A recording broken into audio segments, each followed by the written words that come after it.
that represent something that will be more sophisticated art as the project goes on. But a lot of the times that's all you need to get started to prove that an idea works, that the gameplay is fun, that it's something worth building upon. Yeah. Yeah, I mean, it wasn't just like, I guess, the sprites, but also like the maps, because they had a lot of detail, because my plans were probably a lot bigger than they should have been. So Yeah. You're now listening to Season 2 of Spark After Hours, where we sit down to chat with STEM professionals every Saturday. If you like the episode, consider following us on Spotify and Instagram at SparkHacks. We hope you enjoy. Welcome everyone to the 6th episode of Spark After Hours Season 2. My name is Samirdeep. And my name is Rishi, and we'll be your host for today. Spark After Hours is a podcast dedicated to developing STEAM-related topics with individuals across the community. Throughout October and November, our team will be bringing you an episode each Saturday, and we've only got 2 episodes left.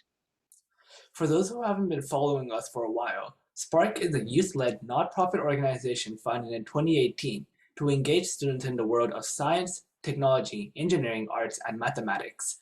Over the pandemic, we've hosted a 36-hour online hackathon called Spark from Home, as well as we've hosted a virtual case competition this summer called Chase to Case. So today we have Owen Goss with us today, co-founder of Milkbag Games. So welcome, Owen. Hi, thanks for having me on today. Yeah, thanks for coming on. So tell us a little bit about yourself. Okay, my name is Owen Goss. I am, as you said, the co-founder of Milkbag Games. We're a 2-person independent game development studio based here in Ontario. I live in Guelph, Ontario, and my partner, Matt Ricks, lives in Hamilton. We have been working together since the fall of 2012, making indie games for mobile, console, and PC. But I've been a professional game developer for almost 18 years now. I started in the industry in AAA games, working at Electronic Arts, and then a Disney studio called Propaganda Games, and then set out on my own in 2008 and formed my own studio called Streaming Color to make mobile games, and then partnered with Matt, and we've been working together since. Wow, that's really impressive to hear, making games. I guess just that jump from making games for someone to making them for yourself is just really big development. But let's start off from where it all started. This is more of a question that I personally have, but I'm sure some of our viewers would also want to know. So we learned that you got a Bachelor of Mathematics from the University of Waterloo. So something that I've been wondering about, because that's something that I'm thinking of pursuing next year, because we're both in grade 12. So how do you think that math degree that you got from Waterloo helped you pave your path to where you are today? That's a good question. So I've always been interested in math and computers, but also the arts, fine arts and theater. And when I was in high school, I had an opportunity to take part in a program called SHAD, which is a STEAM and entrepreneurship program for high school students. And that really kind of opened my eyes up to the possibilities of sort of combining all the different loves that I had into something that was both technical and creative. And so when I was looking what to do for university, I was considering maybe doing a theater degree, or maybe doing a fine arts degree, or maybe doing something with computers, and ultimately decided to do the University of Waterloo and do a computer science program there, and then try to keep up my artistic side by taking fine arts classes and theater classes and doing improv at the Little Theater in Waterloo, and trying to keep all those parts of myself alive and thriving that were the things that I really enjoyed doing. And so when I graduated from the University of Waterloo and I was looking for my first job, I was looking for something that combined computers and computer science and programming with art in some way, some kind of creative field. And so I actually, after graduating, went to work for a company called Onyx.com, which was a web development company based in Markham, Ontario. And I was a Flash developer there. And that allowed me to combine that technical part of myself with the artistic part of myself, because I was able to work very closely with graphic designers and artists and implement the designs that they had in an interactive experience on a website. And this was 2002, and everyone wanted Flash websites then. That was the hot new thing. And so I got a chance to work on some really cool stuff. We built the Mazda car company's website for Mazda Canada, which was an entirely Flash-based website. And it was an opportunity for me to really learn a lot about programming interactive piece of software that was also sort of graphically intensive and interesting to look at, and really had a lot of animations and user interface stuff that was really cool to work on. And that was what actually got me into games, because in 2003, I had been applying to games companies, and finally Electronic Arts reached out to me and said, hey, we're actually looking for Flash developers, because they were looking to use Flash to make the user interfaces and menus for their video games. And so I moved from the Toronto area out to Vancouver in early 2004 to work at Electronic Arts as a lead user interface programmer because of that Flash experience that I had. And so I worked at Electronic Arts for 2 years as a UI programmer and as a gameplay programmer. And that's what got me into games. And so that experience of like trying to combine what I was trained at university with my computer science degree with the more creative side of myself that I really wanted to keep alive and thriving. Wow. I mean, as for coding games itself, I kind of, I think it's like 3-4 years ago, I learned how to code in Python, and I made half of a game, and I was really Nice. proud of it. Yeah. But that was only half of a game. I think Rishi's been working on something as Yeah, well. yeah, over the summer I was working on a Pokemon fan game, coding Nice. with Ruby. Yeah, but I'm not the best graphical designer, and I could not get people to design sprites, so that project ultimately got scrapped. Yeah, I mean, you can always just use squares of different colors, you know. I mean, Yeah. that's what we do when we're prototyping new games, is we start with, you know, boxes and circles and shapes that represent something that will be more sophisticated art as the project goes on. But a lot of the times that's all you need to get started to prove that an idea works, that the gameplay is fun, that it's something worth building upon. Yeah. Yeah, I mean, it wasn't just like, I guess, the sprites, but also like the maps, because they had a lot of detail, because my plans were probably a lot bigger than they should have been. So Yeah, for a that first is project. a Yeah. very common problem in game development, even for people who've been making games for a long time. Scope is a difficult thing. Yeah. Yeah. So you worked at EA Games and Propaganda Games, right? What was your favorite game that you worked on for either one of those studios? Oh, that's a good question. Yeah, I worked at EA for 2 years, and I worked at Propaganda for about 2.5 years. At EA, I was a lead user interface programmer on a team called Team Fusion, and we were doing all of the games that EA was making for the Sony PlayStation Portable when it came out. So I started there in 2004, and Sony's PSP launched in 2005. So we were making the launch titles, and my team did the user interfaces for all of those games at once. And that was a lot of work. Yeah. Doing the menus and heads up displays and all of that stuff for 5 games at one time was a lot. And I think of those 5, the Need for Speed game that we did was maybe the most fun that I had working on those. Yeah. And then I worked as a gameplay programmer after that on Tiger Woods PSP for the 2006 game. And then at Propaganda, I was a lead user interface programmer on a Turok game for Xbox 360 and PS3. That was a lot of fun to work on. And then I was a senior gameplay programmer on a Pirates of the Caribbean action RPG called Armada of the Damned that never shipped. But my job when I was on that team, a big part of that was writing the ocean simulation and the wave simulation stuff for the ship stuff, and working with another programmer on the ship physics. And that was probably the most fun I've ever had programming. It was really difficult math, reading these white papers that really smart people had written on doing real-time wave simulation stuff, and then trying to figure out how to implement that and how to make it run on a PS3 and an Xbox 360 at 30 or 60 frames a second. It was so much fun.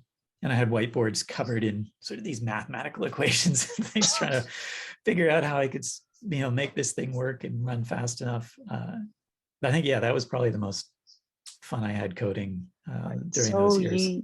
You said you worked with PSP, right?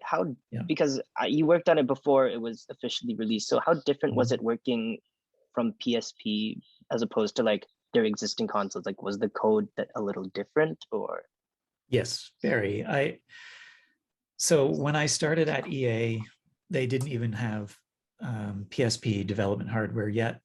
All they were working on was the specs that Sony had, privately given out to developers, saying, this is how much RAM there's going to be in this thing. This is what the chip is going to look like. You could start developing your games with those kind of specifications in mind. And so we were actually developing on other console development kits that were kind of similar, and then paying attention to things like memory usage and the performance on those, and trying to make sure that we were staying within the limits that we were going to have to adhere to on the PSP, because the PSP was a very cool console. It was sort of the first console quality handheld that was ever made, that could do full 3D graphics in real time.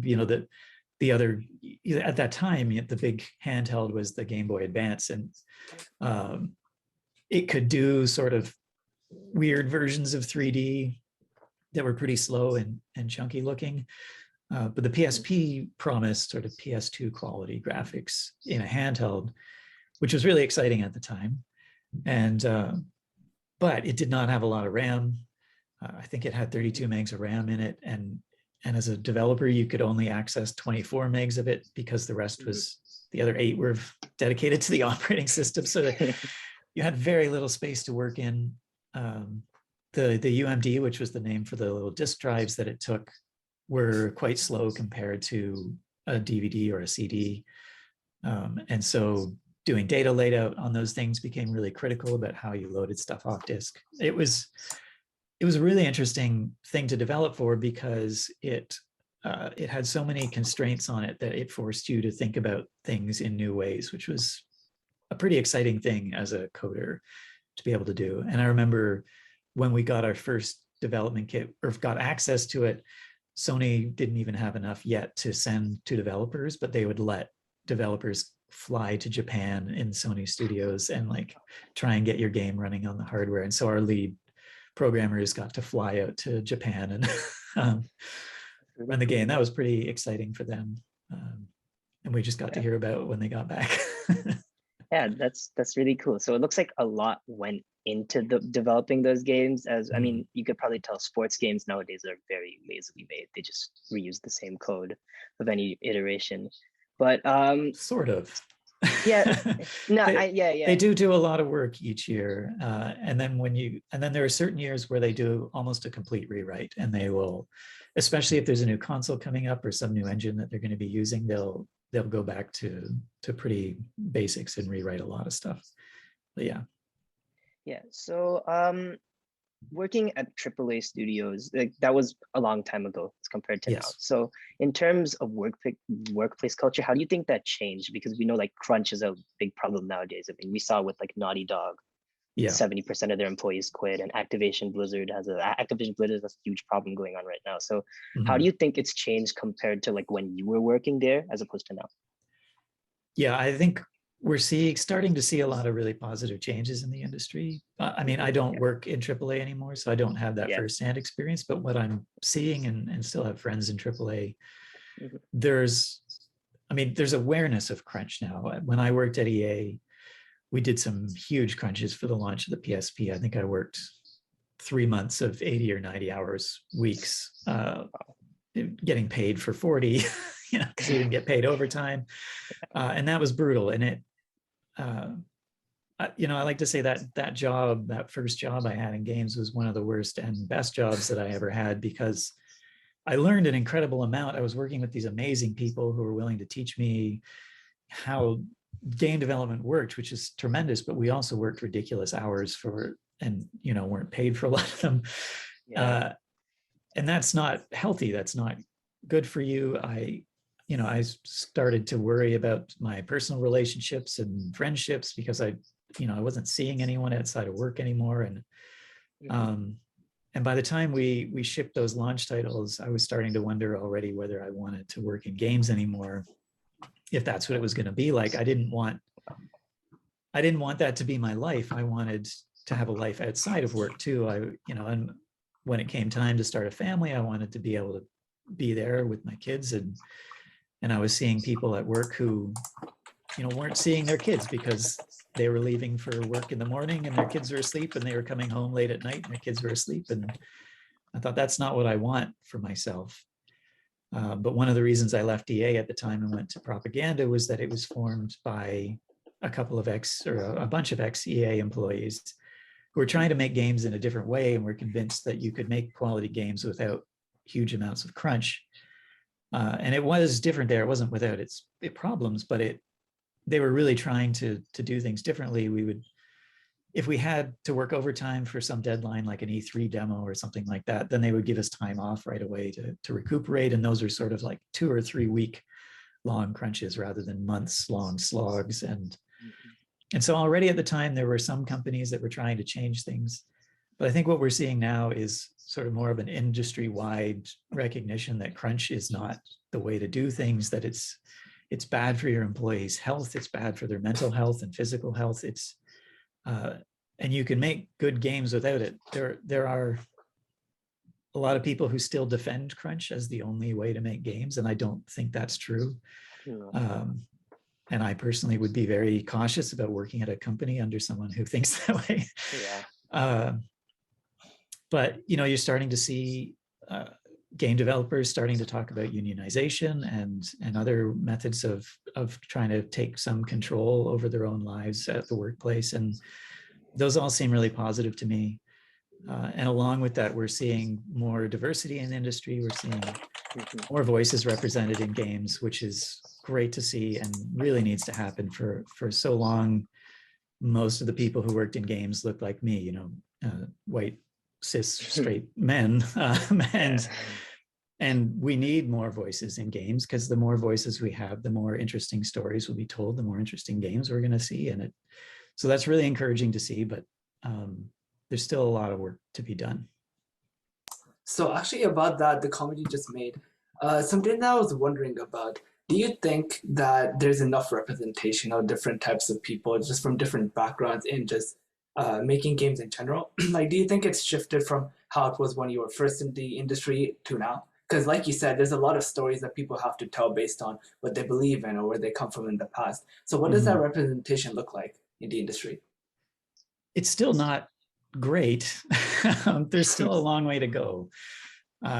And there's a lot of work that needs to be done, because it's not just a matter of saying, oh, well, we need more women in games. Well, yes, we do, but there are reasons that women haven't felt comfortable in the industry in the past. And there's a lot of work that needs to be done in terms of making sure that people are treating each other equitably and fairly and aren't harassing people like this. It's really basic stuff that has been a problem in the industry for a long time. And so there is still a lot of work to be done there. And I think we're seeing more diverse voices in the indie community, like independent game developers, which is encouraging to see. And I think that's where a lot of the change is starting, because it's easier to make changes at a small scale than a really large one at a company that has thousands of employees, right? And a really entrenched culture. Those kinds of changes take longer, just because you're kind of fighting the momentum of whatever culture is there. And so indie games is, I think, an area where you're seeing a lot more diversity, a lot more interesting stuff coming out, just because you've got people able to work in a small team with a smaller budget and tell a story that's important to them. Okay. So, I mean, just like up the indie games point, right? I mean, we could see during the pandemic too, like the biggest games that rose to popularity were indie games, and like Among Us and Fall Guys. So yeah, it is very nice to see that change. But going on to another topic, so you worked on a first-person shooter, Turok, right? Yes. How was the development process for that different than when you were working on like the Tiger Woods or Need for Speed? Like, how different is it working on a different type of game? Because even though they might use the same languages, they're very different. Part of that was the organizational structure of the team we were on at EA, which was Fusion, was very different from the way most game teams are set up. Most game teams, you've got a whole team that's devoted to making one game, and you've got you've got animators, artists, gameplay programmers, UI designers, UI programmers, sound designers, musicians. You've got all these different people working on one game. And where that was different at EA, Fusion was an experiment they were trying where you had very small core gameplay teams working on the actual game. And so the Tiger Woods team was about 8 people, I think. And then the Need for Speed team was about 12 or 14 people or something, very small teams. And then you had these centralized teams that worked on specific parts of all of those games. So like I said, I was the lead of the user interface team, and we did the UI for all of the PSP games that EA was making. There was a central art team, and they did the art modeling and stuff for all of the different games that needed art requirements. There was a central networking team, and they did all the networking stuff. And so EA was trying to streamline the production process of these games by centralizing a lot of the knowledge and technology that was being built out for multiple games at once. Ultimately, they ended up going back to a more traditional way of making games after a few years. And I'm not sure what the reasons were for that. I wasn't there anymore at that point. But Turok was a very different structure. It was a more traditional game team structure. There, at its peak, I think there were about 150 people working on that game, which by today's AAA standards would be not huge. The budgets for now, the AAA games now are, get up into the hundreds of millions of dollars, and big games like Red Dead Redemption 2 or something have 2,000 or 3,000 people working on them across the world at multiple studios. I can only imagine working on one of those games is very different from any of the experiences that I had. But in general, the kind of steps you go through working on a game are fairly similar, even in different genres of games. You've got your pre-production and ideation phase where you're coming up with ideas, coming up with your plan, how you're going to make the game, what are the steps, what are the systems that you need to build out, what are the art requirements and programming requirements. And then you move into production where you're actually building the game, and then finaling, which is finishing out all the content, tweaks and balancing, and then bug fixing, and then shipping the game. And that process is pretty consistent to no matter what kind of game you're making. It's just building a sports game is going to be very different than building a shooter, just because the AI requirements are very different, making dinosaurs that roam in an open environment versus a soccer player who sticks to a pitch, right? So, but 3D modeling is pretty similar. You're going to end up with people who are, in AAA games, people who are highly specialized. So someone who's really good at creature art and doing creature modeling is going to tend to be hired to work on games that need creatures. Someone who specializes in 3D humanoid character modeling tends to be hired to make games that need those kind of characters. So generally, the bigger the team, the more specialized the roles. So whereas an indie studio of 2, we do a lot of everything. So next up, we have Color Studios and Milkbag Games, game studios that you made, that you started and founded by yourself. So I assume that was one of the biggest transitions you've ever made, just working for someone to working for yourself. So how did that whole idea come about? Like, what did you just wake up one morning, you're like, let's just make games for myself, or like a long process? No, I think it was something I had always wanted to do. Through high school, I taught myself to program, and then used to make ridiculous games to share with my best friend and my brother. We would make games to make fun of each other, and just to be silly. And I always loved making games of my own design. And I grew up in a house, my parents are craftspeople, and so they were self-employed my whole life. The idea of working for myself wasn't that scary because I had sort of grown up around that.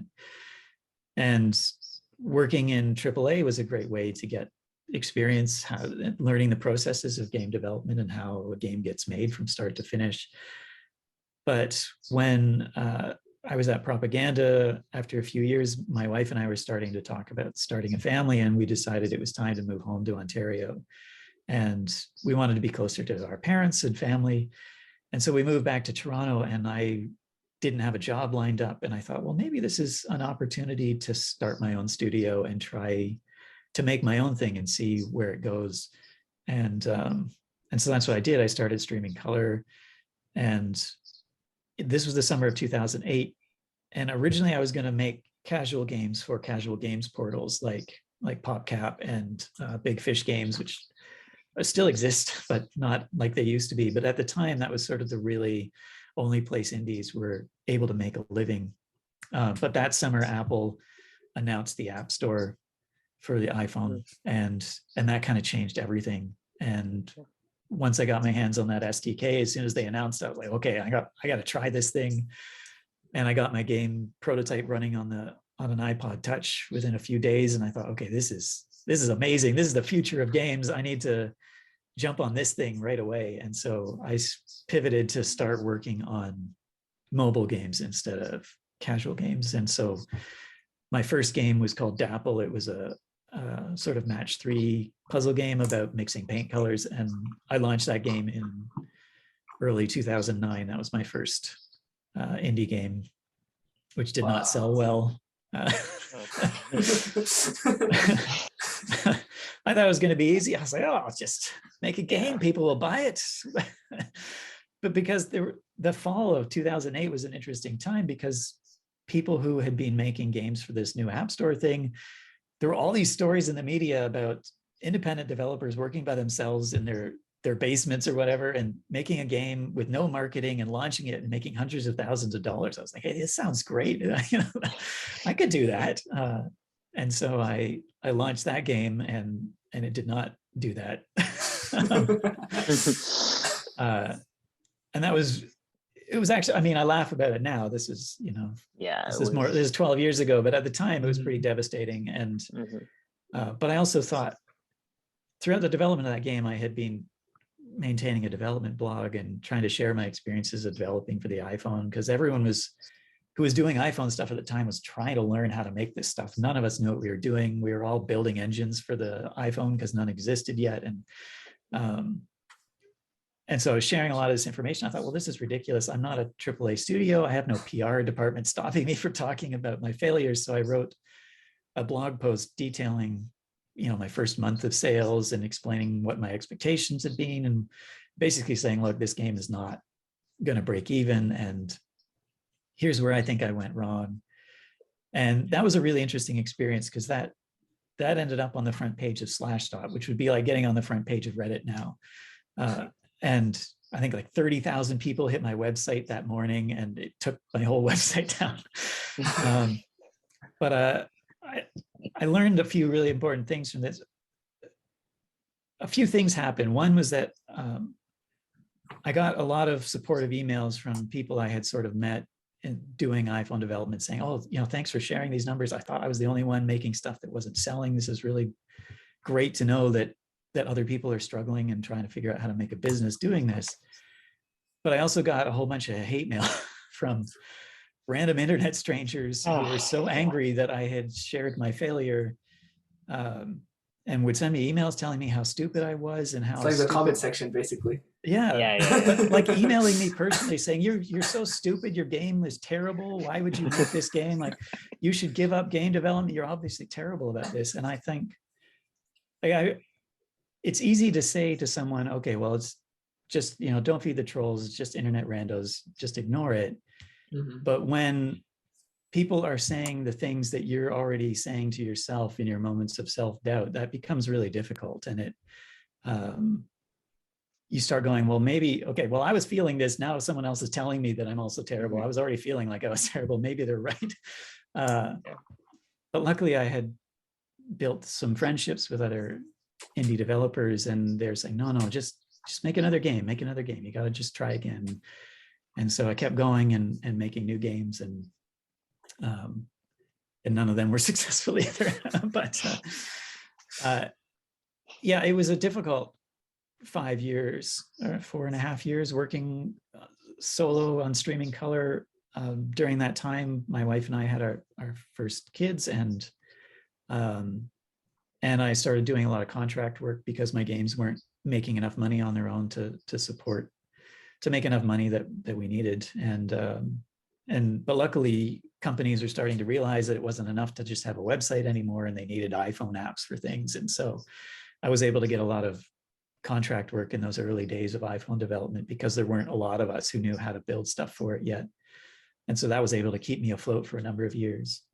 And then eventually I was wrapping up development on a game called Fingertide, and my friend Matt was wrapping up development on an amazing game he made called Train Yard. And we had done a few game jams together and decided to try and work together. And that was when Milkbag Games sort of started. And we decided to work 3 months, build a game in 3 months, and just test if we liked working together for more than a weekend. And so we started working on a game called Snow Siege, which was a 2D side-scrolling tower defense deck builder that was going to be free to play. And we worked on that game for a year before we canceled it. And that was kind of brutal. But building that, we built out a little prototype for a mini game that was going to be part of that game, which was this sort of battleship puzzle game where you would scratch off tiles under snow, and then you would find these presents, and then you would get rewards for doing that. And when we built this prototype, we thought, well, this is actually way more fun than the rest of the game. And if we made this about cute animals, maybe we'd actually have something that was a hit or something, or that people would actually want. And so we started talking about this and realized that this was actually maybe a good idea. And so we switched to working on this new idea for a game, and this would become our game, which is called Disco Zoo, which is the most successful thing I've worked on. And Disco Zoo was a free-to-play game we launched in 2014. We made that game in 3.5 months, and I still don't know how that happened because we spent a year working on Snow Siege and never got it finished, but somehow we had this motivation to finish Disco Zoo really quickly. Well, I was running out of money. That was the main motivation, but yeah, we partnered with our friends at a company called Nimblebit, who had a couple of great games like Pocket Frogs and Tiny Tower, and they wanted to publish the game. And so we got some really good featuring from Apple on launch, which drove a lot of downloads, and Disco Zoo is what kept us afloat for a while after that. So we were really lucky. Yeah. So I guess it worked out in the end. Yeah, it did. But I think there was a lot of luck and sort of having the right game at the right time, and having the right connections, and we got really lucky with that. And yeah, we've been working together since, and we've done some other mobile games, and we've done some PC and a console game. Future Grind was our big console and PC game that we launched in 2019, and now we're working on some new stuff. Well, speaking of new stuff, is there anything you could give us? Well, any teasers or something that you have for our audience? Sure, we're working on a game called Potion Pipeline, which will be a PC game that is a factory game about making potions from magical ingredients. So if you've played games like Factorio or Shapes.io, it's in that kind of genre of game, building out these big automation systems to harvest magical ingredients and then process them in different ways and craft new things until you have these magical potions that you can deliver to your clients, I guess, or the quests that you get. So that's been fun to work on.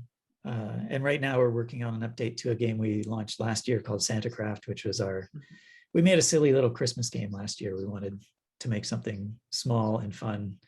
And so we made a little PC game called Santa Craft, where you play as Santa and there's been a blizzard at the North Pole, and you have to save Christmas by rescuing your reindeer and rebuilding Santa's village. It's silly, it's full of puns and dad jokes. Very much a game inspired by wanting to make something that our kids would enjoy.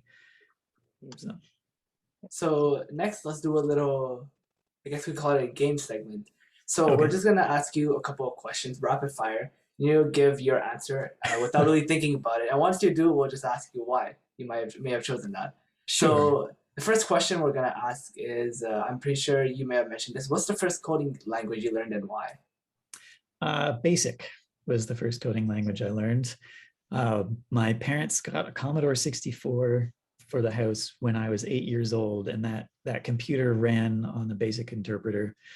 And so to do anything on that computer in the command line, you had to type in BASIC code. And I remember going to the library with my parents, and we would get like a Commodore 64 magazine, and at the back of the magazine they would have these little code chunks little programs typed in the magazine that you could type into your computer and run it, and it would say syntax error, and then you'd go through and try and figure out where you put a typo. But then it would like make your name flash across the screen in different colors or something, and it was amazing. It was like this, it was magic, right? You could, this computer that could play games, you could also make it do whatever you wanted, and that was like, say your name. yeah, well, you could, yeah, it was this whole world of opportunities that I was suddenly exposed to. And then in high school, I actually taught myself how to program in BASIC by taking books out of the library, because the internet didn't exist yet. This was the early 90s. And yeah, and that was when I started writing text adventure games and ridiculous games for friends' birthdays and things. So our next question was inspired by a tweet you made recently. What are your thoughts and opinions on NFTs? Oh, I hate them.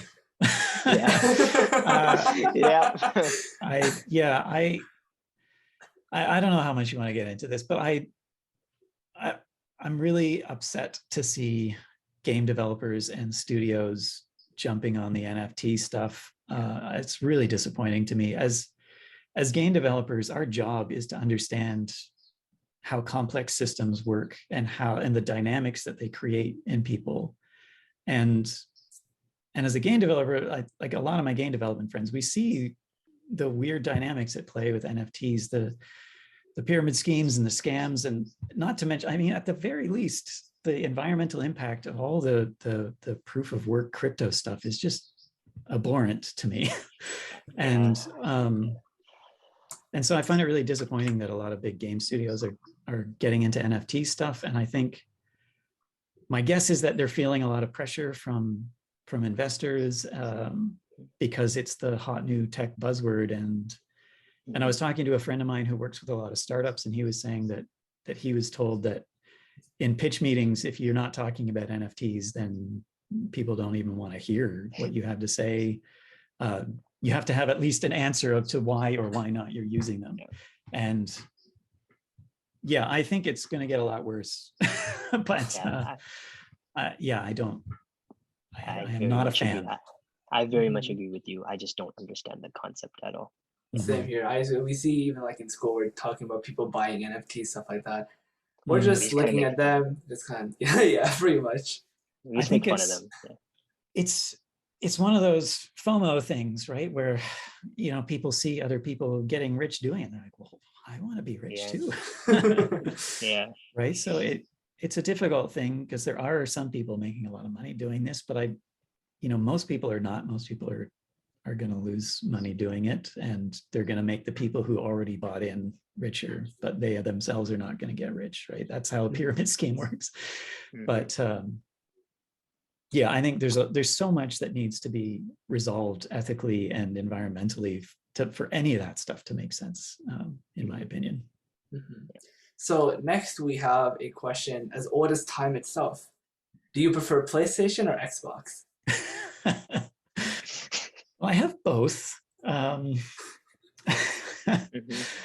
We play on the PlayStation more, and I'm not sure why that is. I think I just had more games for it when, and I had the PS Plus for a long time, so I kind of got locked into that ecosystem of the monthly games there. And my kids like the PlayStation 4 controllers.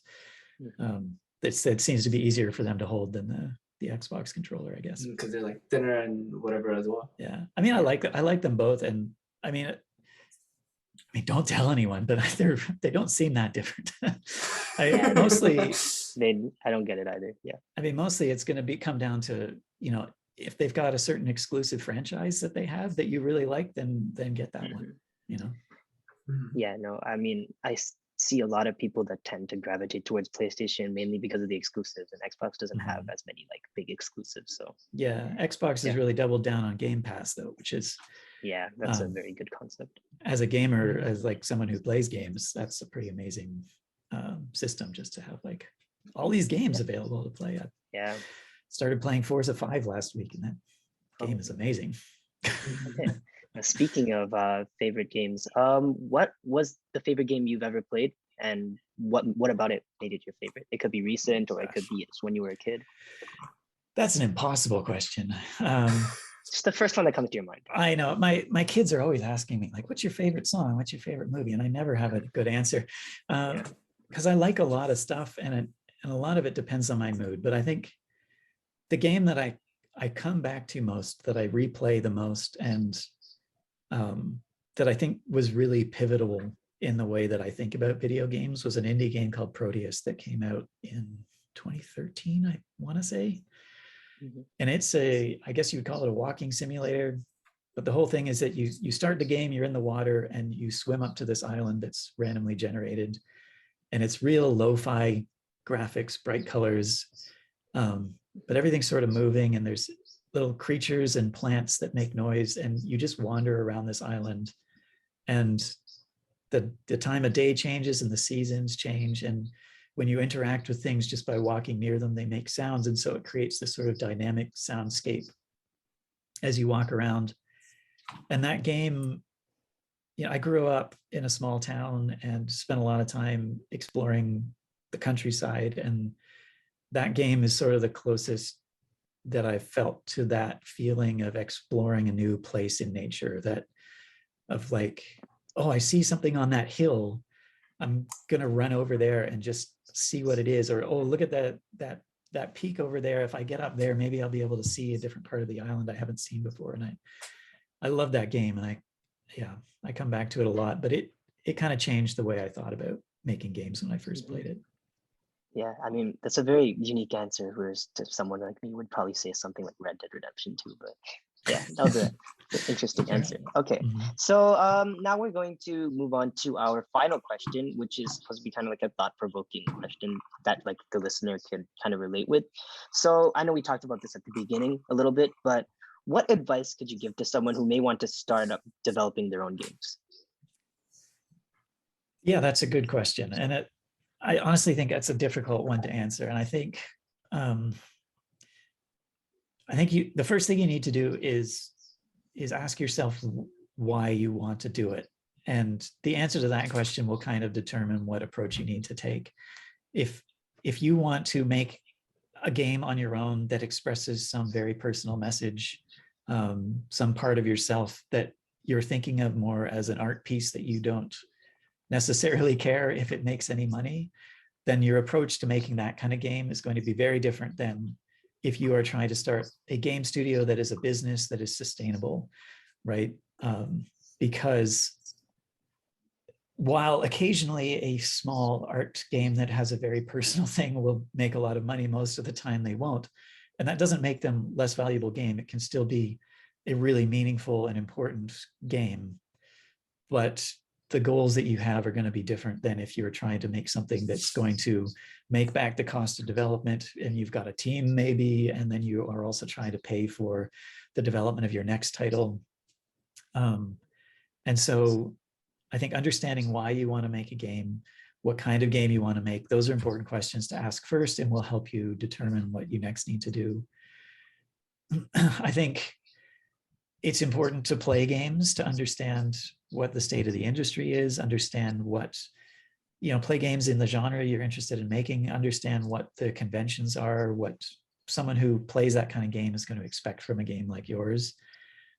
But it's also really important to take inspiration from outside of games. And I think that's where games will grow as a medium in really interesting ways, when people are reading books and going to art museums and walking in nature. That's where we're going to find ideas that aren't coming from other video games, so that your game will feel like it's made by you instead of someone else, right? So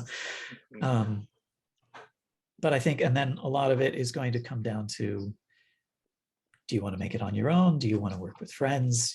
Finding someone who complements your skill set.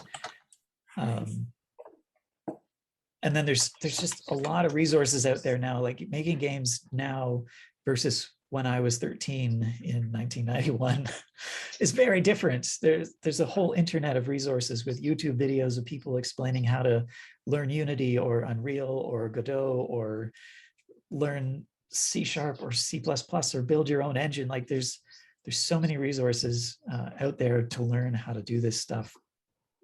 But in general, I would say making games is hard. Making games that make money is even harder. And if it's something you want to do as a business, then you need to be really careful about how you approach it.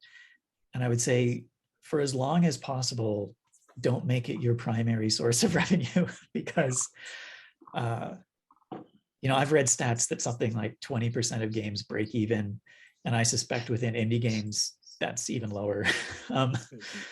And so you have to be in a position where you can fail repeatedly and not, have to stop. And so if you've got another job where you're able to make games on the side somehow, and I know like this is hard to do, then that's a great way to do it. A lot of indies, even ones who you assume have had big hits and stuff, are also doing contract and freelance work on the side.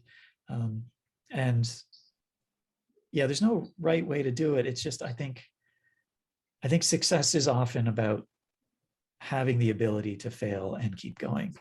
And a lot of that comes down to privilege, unfortunately, but also luck and opportunity and whatever ways you can put in place that allow you to keep going. Yeah, like you said, luck does play a big part of it, whether we like to admit that or not. But thank you for coming on our podcast. And now that we're wrapping up our episode and we've learned a lot about you, do you have any links or social media you'd like to share to any of our listeners? Sure, you can find me on Twitter at Owen Goss, OwenGoss. You can find our games at milkbag.me. Yeah, thanks so much for having me on. This has been really fun. Yeah, I feel like we got to do a lot of fun discussions about gaming. And yeah, so once again, to our audience, we have 2 more episodes left. We have next week and the week after. So we hope you enjoyed this one and this entire season, tell everyone what's going on. And until next time, have a good one. Thanks for tuning in to Spark After Hours. If you like this episode, consider following us on Spotify and Instagram at Spark Hacks. Thank you for listening and have a wonderful day.